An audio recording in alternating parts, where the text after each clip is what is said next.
Welcome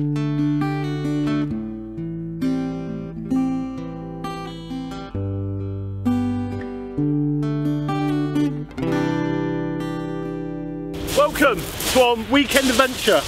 Today I'm down on the Jurassic coastline, the famous Chesil Beach. 18 miles of coastline, going on to clean, mixed ground. Myself and Richard Albons are down here today to target that one species, the undulate ray. Anybody who wants to target an undulate ray from the Dorset area, Chesil coastline is an absolutely fantastic place to target this species. We'll go through a few bait ups and different ways of targeting them, but it's an incoming tide. We've got about an hour and a half to the top of the tide now, gin clean water. As the tide drops back off, I would hope to see one within the 3 hours as it's dropping back down. So we'll go through the session itself and see how we get on. So, gear wise, I've got two Ziplex M427s SUs matched up with a pair of Fathom 15s magged. Loaded up with 20 pound Varivus Yellow Sport, going on to an 80 pound Varivus Shock Leader. Now, everything I need is here. I've got all the equipment which I know will cope with the conditions and the fish I'm after.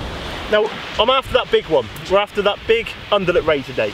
We'll take a smaller one for the video, but we're after that specimen really. We want that 15, 16, 17 pounder if we can get it, but got to be in it to win it, and you're not going to get out there and get one unless you start trying. So we're down here putting the hours in. Start of the season really for us. We've had a few months off really. We've had a lot of stuff going on, and we're trying to get focused back into the fishing rather than the behind the scenes stuff at the minute. So both rods out so far, and Richard Albons is behind me. He's just starting to set up and do a bait up. So what we'll do in a minute, I'll bring these ones in and we'll go through a little bait up of what we're doing today.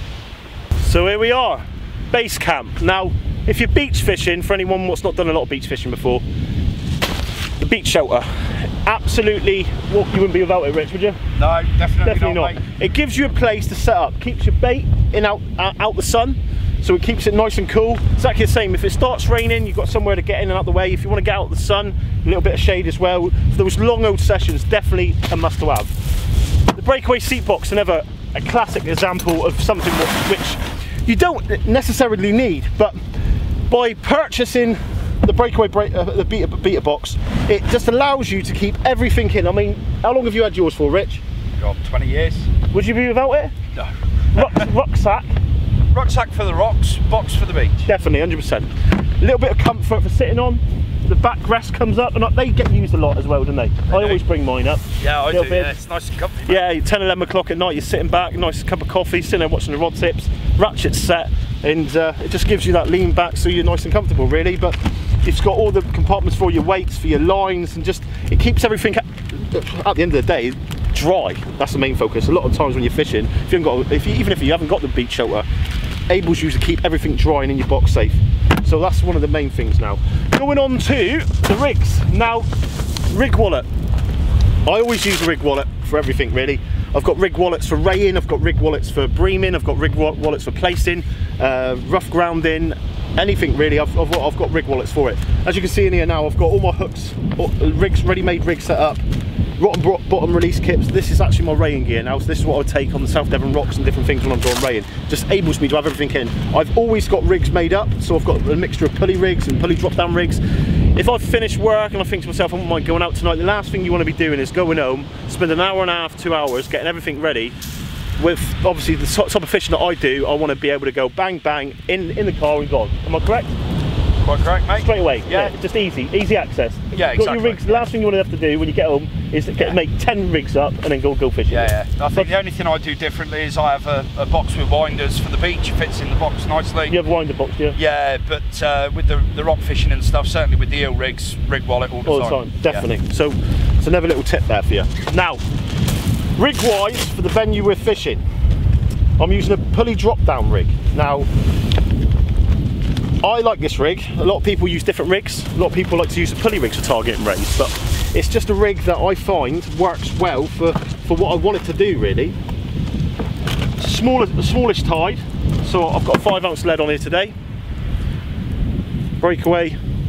What I like about these is you don't need to muck around with the imps or nothing. If I'm over rough ground normally, I won't use these. I'll use the imps with like a normal Seacast lead.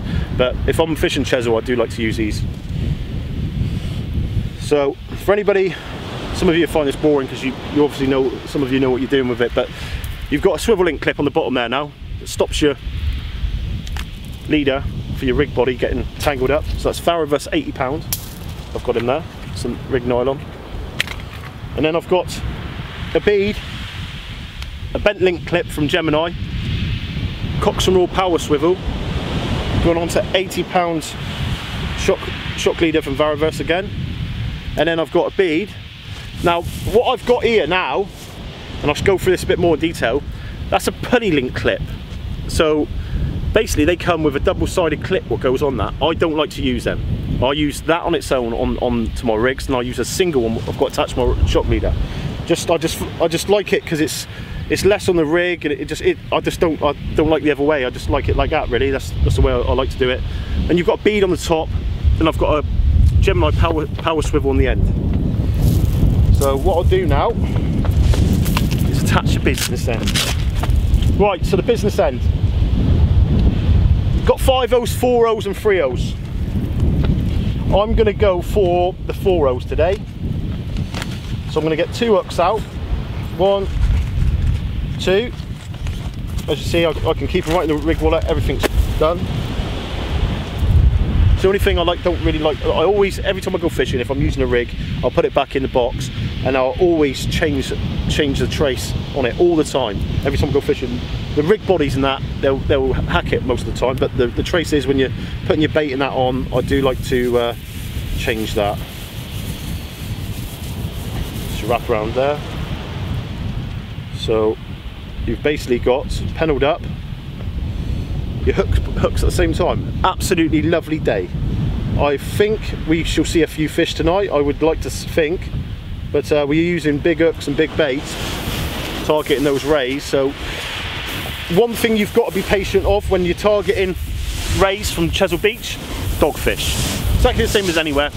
Baits you're putting out, fish baits and different things, dogfish love it. Straight back on it.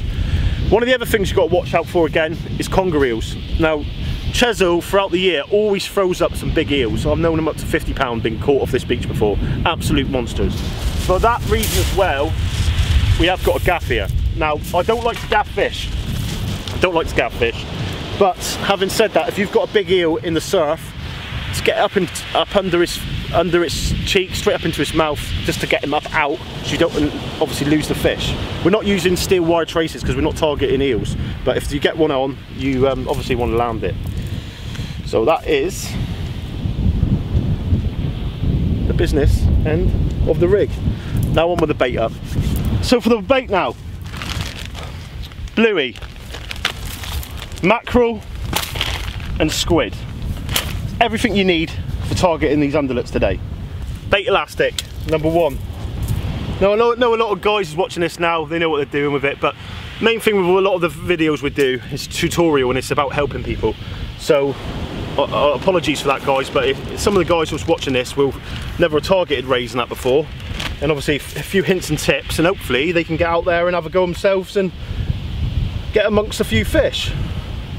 Now I find these medium-sized hookers baits blueies perfect, and I'll get 4 baits out of that. So what I'll do is put it back in like so, then I'll get a knife, I'll just cut down through the middle as so.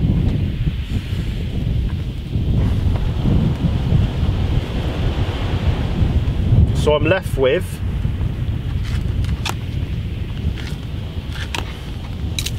a bait like that. That's perfect. Now the squid. So you don't want to put a whole squid on like that. You can fish a whole squid if you want to do. I know people have underlets on like that, but we're trying to make the best of the scent as well with this. So I'm basically going to match the bait size up with the same sort of size as I've got the bluey. Now for the messy part. So what you're going to do, you're basically going to take the internal bit out of the squid, and you're going to back them on each other like so. Do you see there? Bait elastic. You're just going to wrap. Now we've got the mackerel there as well, because we've only got 2 packs of bluey, and to be honest, you do go through a lot of bluey when you're fishing. You wouldn't, you wouldn't necessarily, if you're using constant bluey, you do get through it. So later on, when the going gets tough, we'll use that. Another one, but also works very well, believe it or not, is whiting. If you're hitting into whiting over the winter months, want to use any of them for bait, they love it. And I'll give you another tip. Another species will also like whiting, a taupe. So another little tip there. So there you go. So you've got a nice sausage type bait, not too big, not too small, perfect size. So then what you're going to do now, just going to get your hook point, go down through, get onto your bait, and bring the hook down the bait as so. Always keeping that hook point proud, very important for the target and raise. Got given this little bait elastic by my old mate James Cook. Last time he come down, he bought me a Christmas present, but bless him. And to be honest, I never used them before, but I actually quite like it. It's nice and thin. It does the trick. So got that down there, so. Now you're going to put your bait, attach it to the top of your hook.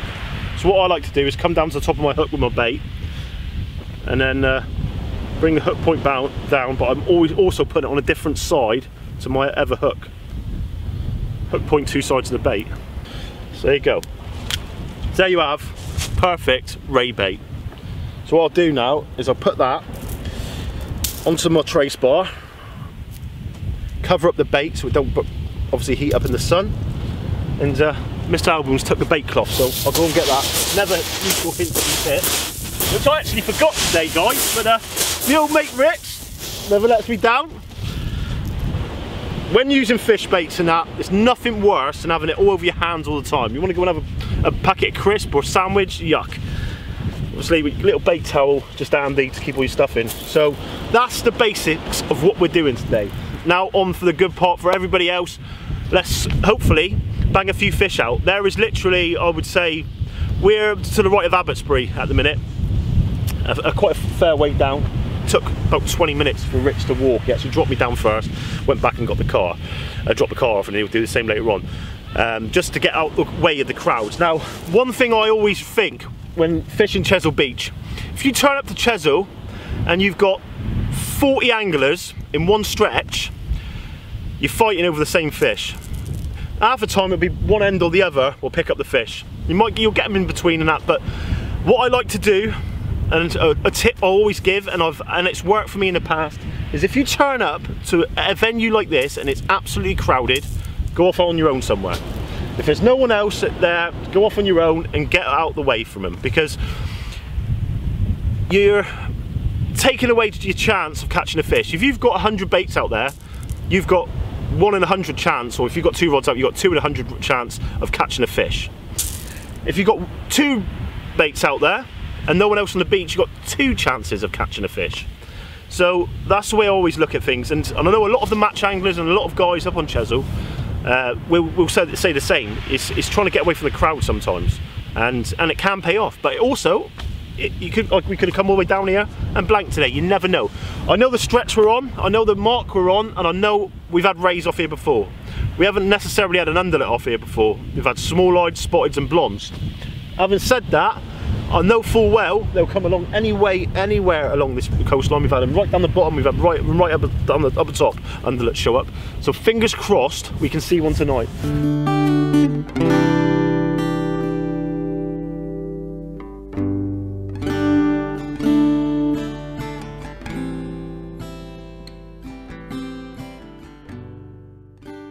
So what I'm going to do now, while we're waiting for the rods to hopefully click off, is I'm going to do some baits ready. Now that's one good thing about this type of baiting up. You can get everything ready. So if you're doing an evening session and you want everything done so it's done in daylight, this is where it all comes in. So what I'm going to do is get the bluey. It's got a bluey there. Knife. Right in the bluey, so it's basically took his head off. Same again. And then you can do it with scissors or your knife really, is split that down in half now, like so. sometimes it's easier to use the scissors for this, to be fair. So it's going down like that. Stop the bluey from splitting, because any of you will actually use bluey a lot. It's a very delicate bait, and if you're using it on its own, it don't seem to last very long at times. But when you're mixing it up, so what you got there now is two sides of the bluey. I don't need both sides, so I'm going to cut them in half. That's what I was saying earlier on. So you're basically getting 4 baits out of a bluey there now. You don't need big baits either, as we said. So you've got your squid. Same again with the squid. I'll cut him in half. Take the head off. Now if you're using them in the daytimes, the head of the squid's perfect for catching your bream. So then now, all you got to do is get your bluey, get your squid, get your bait elastic, and start making up sausages. Add a bit of mackerel if you want to. When we were targeting tope in the winter months last year, we were basically using whiting, mackerel and bluey. And I was finding we were getting good takes, and we had one result with doing so. Now I'm not sure if it was the whiting what was doing it, but the whiting seemed to do the business, but it was the mixture of bent and the scent, I think, was more than anything. So there you got your first one. What you can do is get your wrapper, first sausage. Now Hooker's Baits actually do some of these sort of baits ready made, which is a good thing. So if you're in a rush and you wanted to get out nice and easy, say you were going for an hour or a couple of hour session or something, you didn't need loads of bait, this is perfect for actually just picking it up, and they've done the job for you more than anything, which is good. Bait elastic again, and get a sausage. See all the scent. You're not looking for massive baits, you just want scented, presentable ray baits. So the next one, so all we're doing is sticking that one in there, as so. What I like about doing this as well, especially in the night time, it's done, isn't it? No mucking around. Same again. We're fishing up here last year, and I brought Andy Pierce up with me, our camera guy, and he came up for a smooth hound, and he was fishing out crab baits, and I thought I'd got to chuck him out for an underlet, and sitting there for about an hour and a half, and suddenly rod tip went down, off it goes, hit into it, bang, start going off up tide, straight away I knew it went a ray, smooth hound, on bluey, on a bluey bait. One of the joys of Chesil, going up the channel and that, you wouldn't necessarily use bluey for catching smooth hounds, but I think along this beach they're picking up anything they can eat really when they're coming in over the tide line. And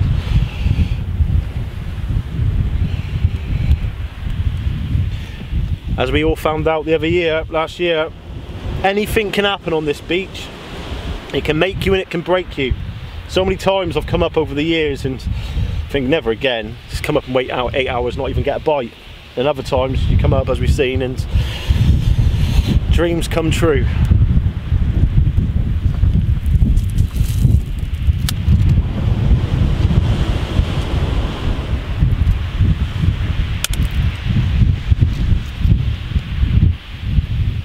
Great bait for thornback rays as well, bluey.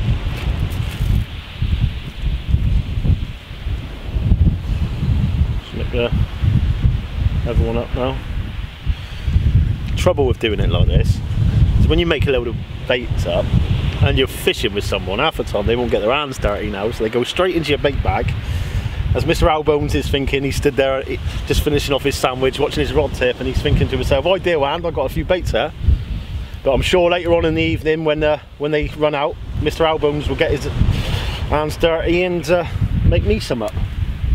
So I'll be too busy walking back to the car. Bless his cotton socks, eh? Bless his cotton socks. Some venues on Chesil, at the end of the day, you've got to walk. A lot of people can turn up and they'll just, it's easy and you can just turn up and walk right out and fish right in front. But I will say, by walking the extra distance, I have found out in the past, it can turn a session into a real good session by venturing off away from other anglers, as we said before. But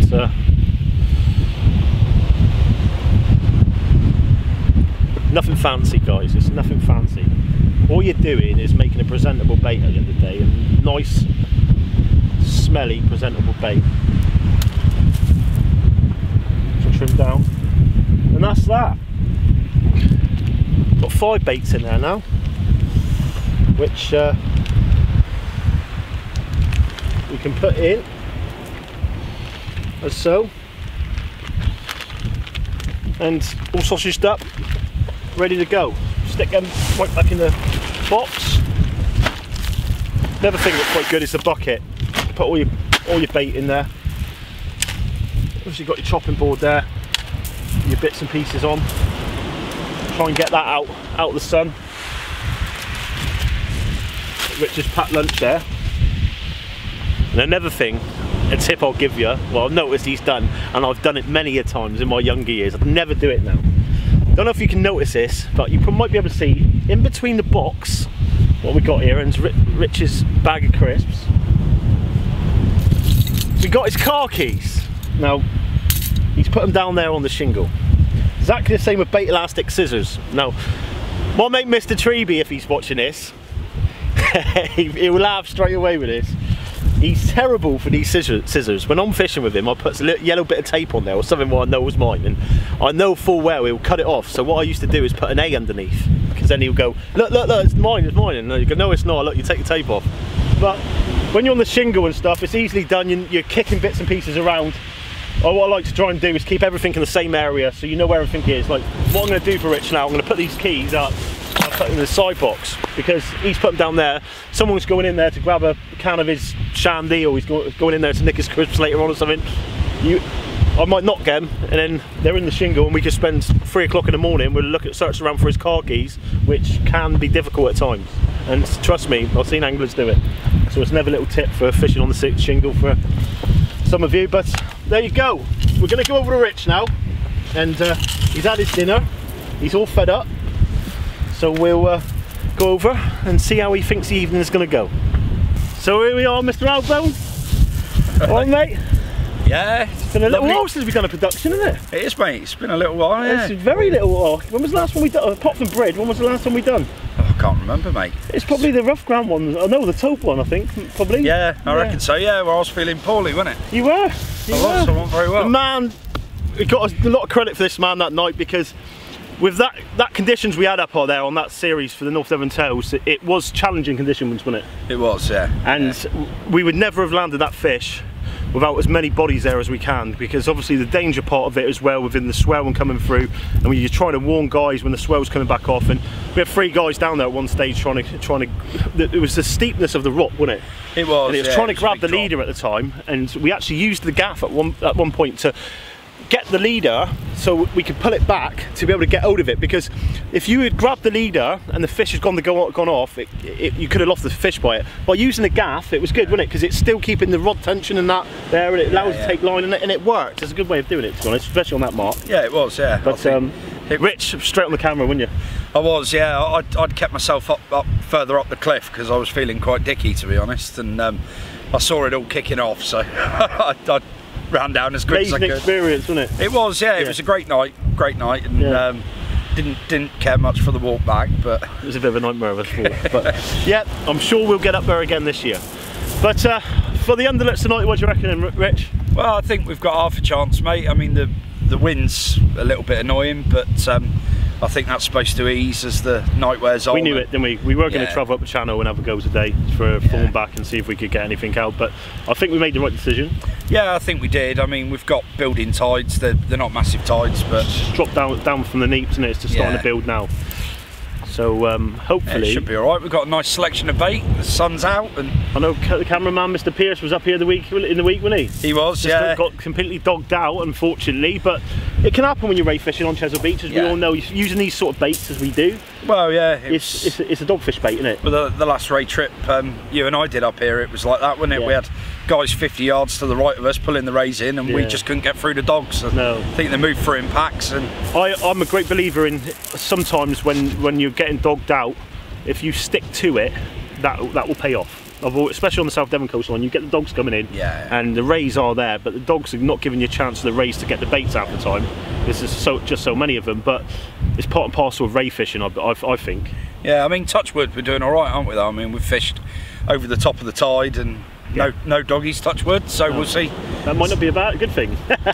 Could be a bad thing. But I'd rather catch nothing than dogs, if we're being honest. To be honest, I'm the same. Yeah, it's the rats and they. But at least you know you got a bait out there, don't you? I don't know that. Sometimes they come in handy, especially on the tall Timber Video Release League, yeah. Lately, you could be in there with a decent Pick dog. Up a point with a unless dog, you've got Paul Inch with you and he forgets to video it. Yeah. I got a 2-2 on, I had a point and a half, and I'd done all the speech and that, gone back up, literally turned around and said the password and that. And he said, "Oh, I didn't push record." I thought, no. But, never mind. You've got another 7 or 8 goes at it. Yeah. Why not? We haven't done too well so far in that one, have we? No, we haven't. We got snowed off the first one. We did. The second one, we had a few issues, didn't we? We had a lot of issues, to be honest. Yeah, we did. We give it our all. We had lots of dogfish. We had small bullets and stuff like that. But little eel, didn't I? Yeah, I think it was challenging conditions both times. I think, like you said, the weather over the last couple of months, the cold spells really have mucked up the season.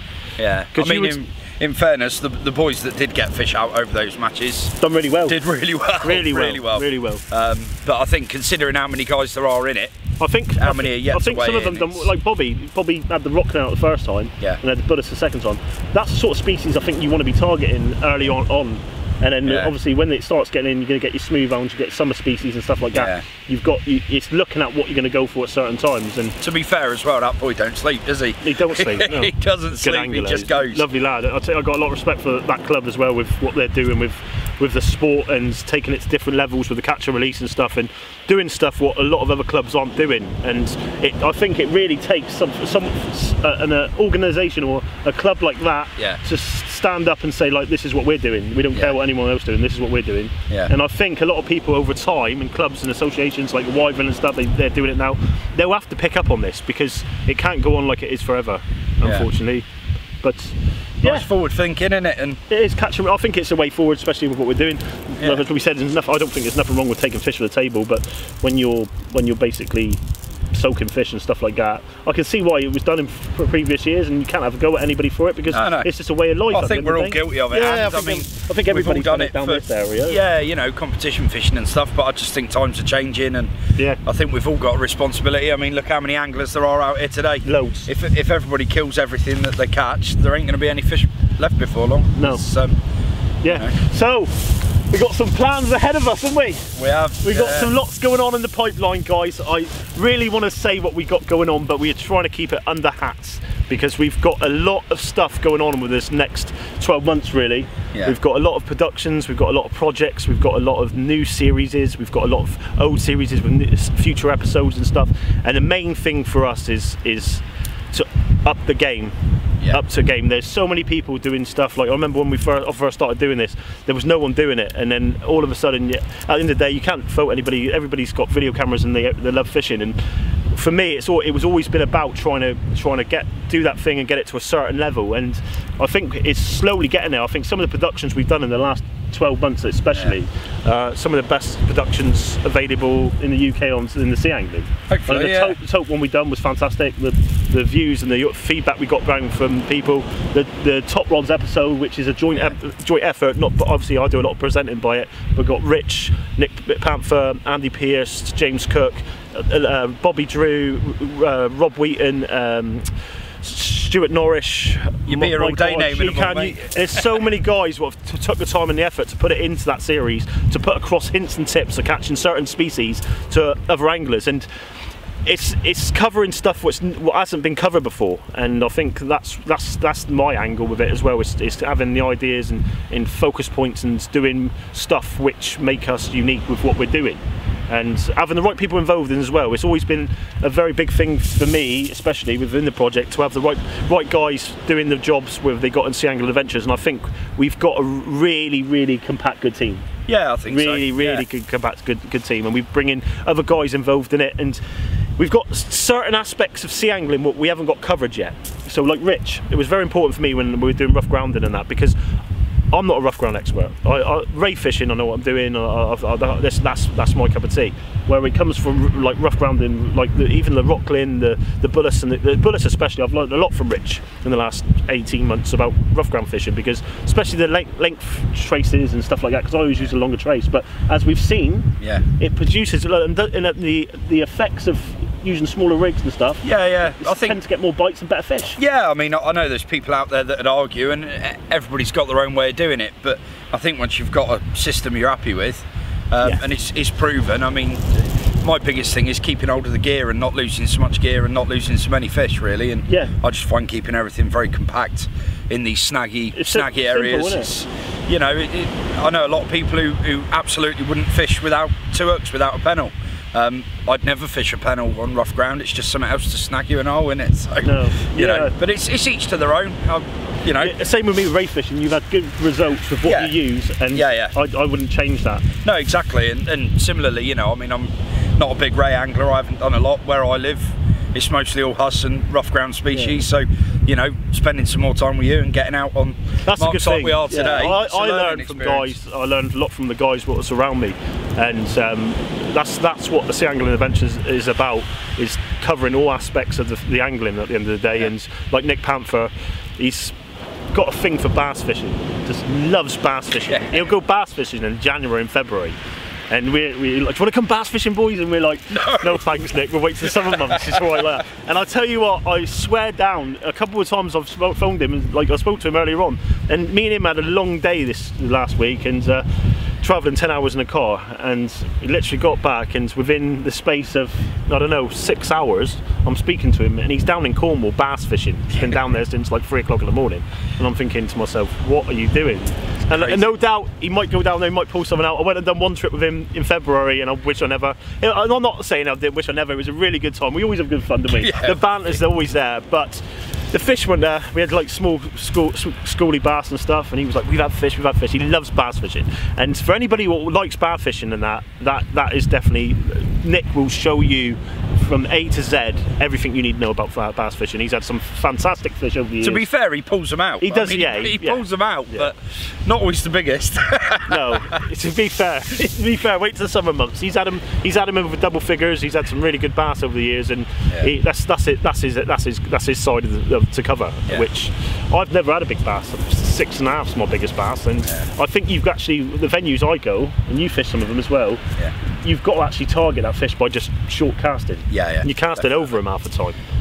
But whereas I pick them up by mistake, so I can't cast as far as you. But James Cook as well. James Cook, what an absolutely fantastic guy. I mean, he's a gem, isn't he? Oh, he is. The passion that he's got for the sport, and he likes to do everything. You know what I mean? He loves the prawn backing, the bullacing, the congering. If it swims, he'll try and catch it. No matter what it is, he's on it. And we've got a really good Andy Pierce as well. Andy Pierce, absolutely fantastic guy. The skills he's got in photography and in camera work and stuff, it's unbelievable. He's out there smashing and fishing and hitting all the venues and stuff like that. And he's absolutely fantastic guy. And with the compact team we've got Stuart Norris just come in, be brought into the production sort of side of it as well now. He's going to be covering the Norway side. I think Norway is a big thing. Over the last few years, it's turned into an angler's dream, really. And it's the fish what get pulled out over there. And when you're covering that sort of side, it's not something that I know nothing about. And he talks and says stuff to me about it and that, and I'm like, I've never even heard of these places and stuff. And it was always, if you're covering something, as we said, it's important for us to be covering it and having the right guys on the job, and the information and the knowledge the guy's got from all aspects of Norway, because he's been doing it since the beginning, really, going over there and having a go a bit and stuff like that. He's always going out and venturing to new places and trying to get away from the crowds and that, and find different parts of Norway and different things, what are holding fish and stuff, and he's had absolutely fantastic results with it. But we'll be out there this year, will we? We are. I cannot wait. I cannot wait. We've got a few things in the pipeline for that. I can't really go into detail with at the moment, but you will see, sure enough, and really looking forward to that. But I reckon we'll have to get back on the rods now. I think your rods just slackened off a bit. Yeah, I was just looking, just watching it. Let's go and get them in, guys, and see how we get on.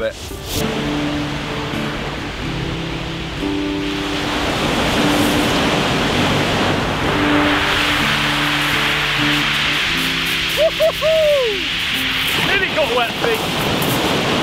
That has been the second time I got wet, third time I got wet feet.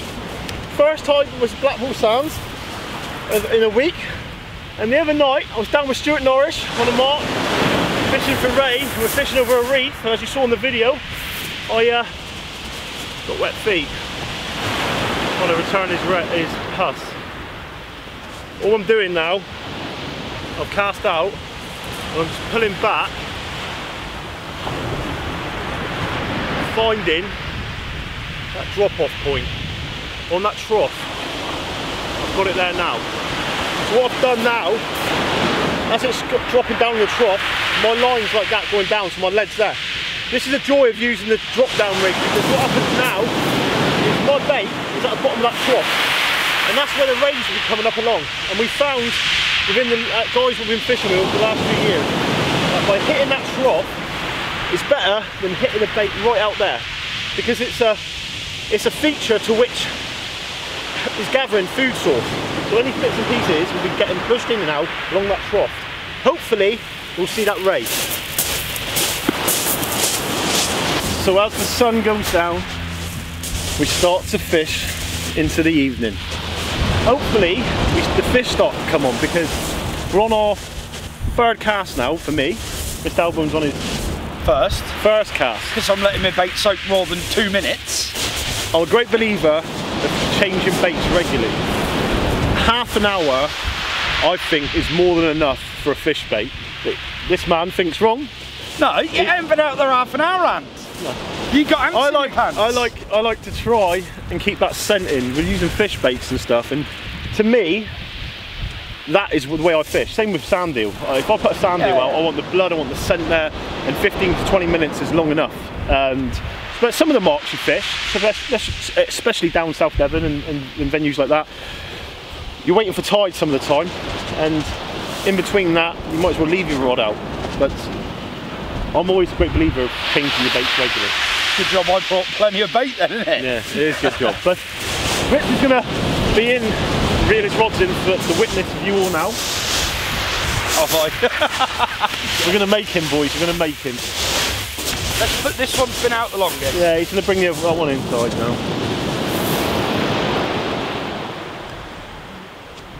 Lovely evening. The wind has picked up a little, but it's manageable. I'll tell you what, there is a lot of anglers along that stretch of the coastline. I mean, a lot of anglers.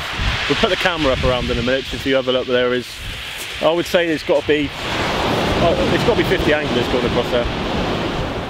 A lot of them started to leave, come up on the Saturday daytime, take advantage of the place, go home and have something to eat for the families. We've done the opposite. We're fishing into night time, targeting the rain.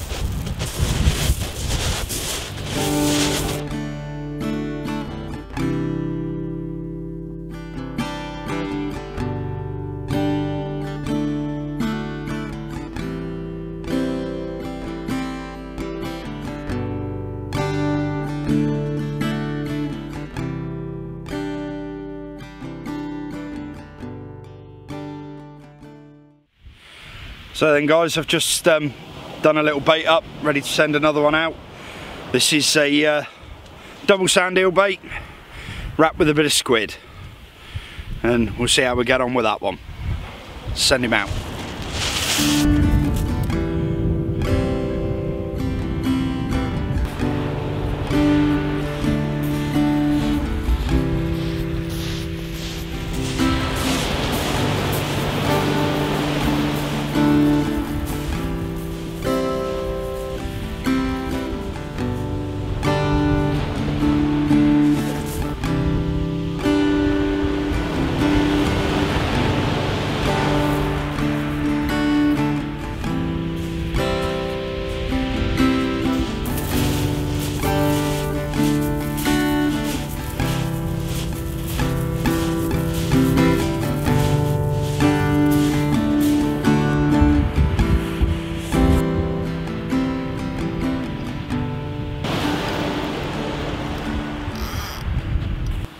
It's around 10 o'clock at the minute now, fishing into darkness.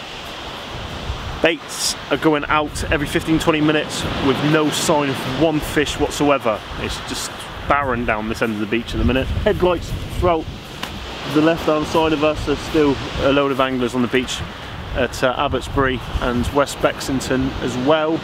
There's headlights going all the way down through, so there's a lot of anglers taking an opportunity to get out on this lovely Saturday evening. A little bit cold, the breeze is dropping down a little bit, but it is a bit chilly. But all we can do is stick with it. Just put fresh baits on, keep with it, and hopefully our perseverance will show, and we'll pull a fish out with it. But at the end of the day, us fishing sometimes you can't win them all. But we're having a go. Lovely evening. Hopefully Rich is going to get his sandwiches out at the moment because he ate all mine. So yeah, he's got baguettes as well, so I'm looking forward to that. But yeah, Mr. Panther went out down to the depths of Cornwall today, and he had the same problem, couldn't find the fish. Apparently there was a lot of guys fishing off the rocks close to where he was fishing, and they were pulling in mackerel, and they had a lot of mackerel out on spinning gear. So it was a good sign that the mackerel was in down that neck of the woods, so hopefully the fishing will pick up down there. But yeah, to be honest, I thought we'd see a few fish out this evening. See, fishing the back tide's not the best, but I thought we would see something over the top of the tide, but just weren't going to be. But hopefully low water will be the key, and on the incoming we'll see a few fish out. But on that front, Mr. Albones is just bringing his bait in, attaching a new bait on, fresh bait, hopefully give it that scent to produce the goods. Right then guys, so just going for another bait. It's a little bit tough today. We're mixing it up, as I think Andy said, trying all sorts really, just to see if we can tempt a ray out. So I'm just going with a little section of bluey tail, and I might mix that up with a bit of squid, just to give it a little bit of extra toughness. This bluey's really quite soft, so I think, to be honest, these ones been kicking around in my freezer a bit too long, but it's always worth mixing your baits up. Bluey is generally a favourite for the ungulates, and I know they like a bit of squid as well, so let's see how we get on with that.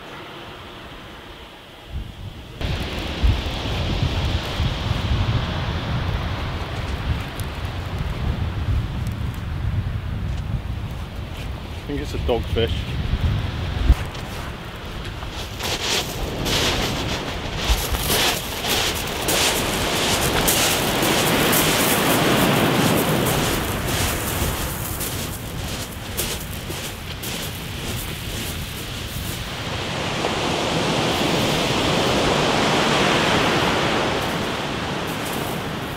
Well, not what we wanted.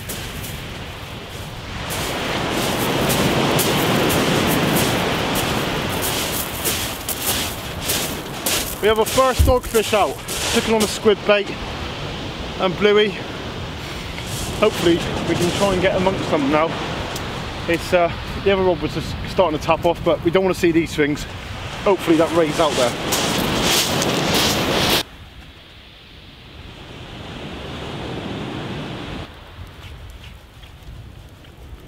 It's a doggy, I reckon.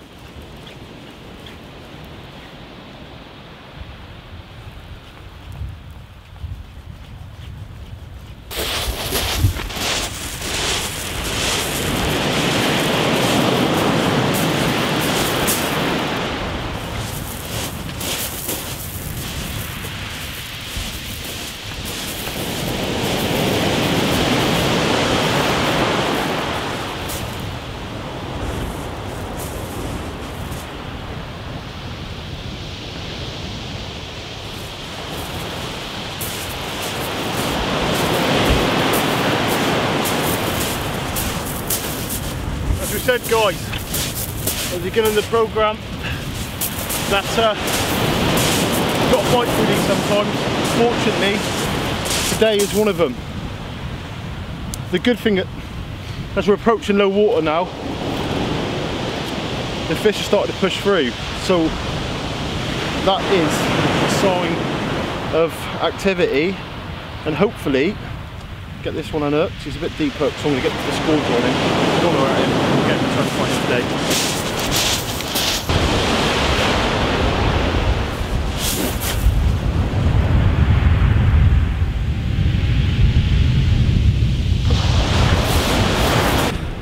Well, not the biggest fish in the world, but target achieved. We got what we came for.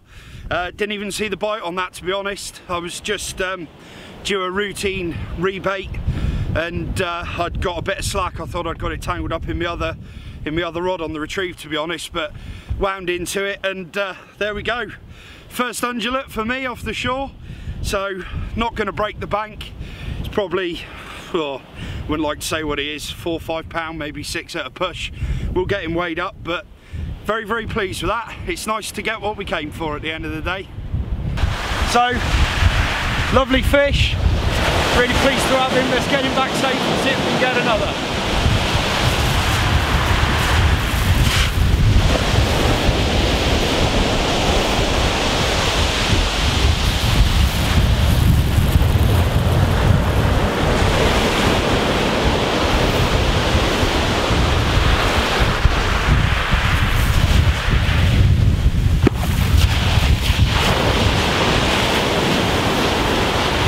Try not to get wet feet now, but one thing we are making sure now is making sure the fish goes back. You see him now on the surface. The main thing is to get beyond that first wave. There he goes on the surface there, he's swimming. The trouble is, especially you do not want to be getting hit by those waves. None of us got waders on.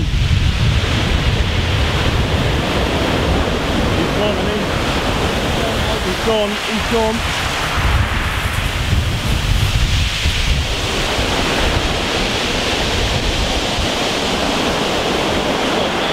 Yeah, he's gone. Well, we managed to get one out, boy. Oh, thank God. We were starting to get a bit worried, weren't we, Ant? Definitely. It seemed to go right down to low water, no fish at all. And then the tides changing. Yeah. Seemed to pick up a few dogfish out with the mackerel baits, unfortunately. But you persist straight away with the bluey and the squid bait. Just kept with it. Yeah, I didn't want to touch the mackerel, mate. No. As soon as Andy put mackerel on, it was just straight away to dogs. Just mixing cocktails. I just stuck with a bluey and the squid, and yeah, little Andy. Done it. So I was pleased with it, mate. It just makes the trip a bit more worthwhile. It wasn't that specimen we're after, but it was a target species, and that was the main thing. We come down here, targeting the undulate, and we got one. Well, yeah, exactly. Yeah. So could have done with the mummy undulate, but yeah, we could. There's still time. There is still time. We've still got rods fishing out. the back tide now, and hopefully we can see some bigger ones. Yeah, and a few more. I hope so. Yeah, it's pulling around quite hard still, isn't it? Yeah. I think that tide, especially on Chesil, is that you want the tide there. Yeah. With the fish, that's what I found, and that's the way it's been. When the tide's completely flat and your baits aren't moving, and that it's hard to pick it up, but it seemed to produce a fish. Yeah, exactly. I think I've lengthened the trace up quite a lot as well, which I think helped after seeing yours. Definitely. I always find a nice long flowing trace when you're fishing for rays. A lot of people use the up and over, so you can have that clip down, but we were using drop down rigs. We're using quite long. I would say they're probably 4.5 to 5 foot long, just to get that bait well away out the way for hopefully those bigger fish to come and smash them up. But exactly. I'm in hope to see another fish out. Yeah, I think we stand a good chance. I think there seem to be fish moving through now. So getting the bites coming in. Yeah, so we just want those screaming ratchets now, and fingers crossed we can end this episode with a blinder. Yeah, it's something a bit bigger. Yeah, let's hope so.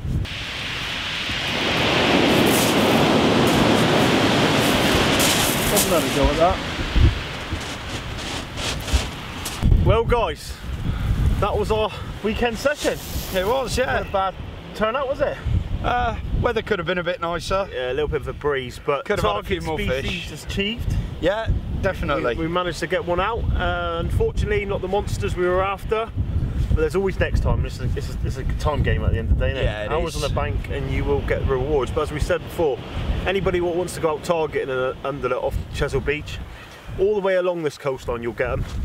I would say the middle section's probably your better chances. We normally favour it, don't we? But I mean, it's like with anything in fishing. The guys who've caught them up one end prefer one end. The guys who've caught them up the other prefer the other. So I would say literally from Burton Bradstock all the way up through Abbotsbury, all the way back over the back end of the Fleet, all the way up through, you'll see underlets. It's just a time game, and you put dedication into it. Anybody who's out who wants to get out and target one, you will get there in the end. It's ours at the end of the day. But I mean, to be fair, I think there's still fish to be had tonight, but we've both got to be up early, and it's the middle of the night as it is with a 2-hour drive home, and my kids will be bouncing off my head at 7 in the morning. So yeah, that's it, mate. Well, hope you all enjoyed it. Lots more to come. It's our first production in a little while. I do apologise not being on the ball, but as we said before, we've got a lot of things coming off at the minute, and it will be worth the wait. I can assure you that, won't it? It will indeed. It will indeed. Tight lines, guys. Till the next time.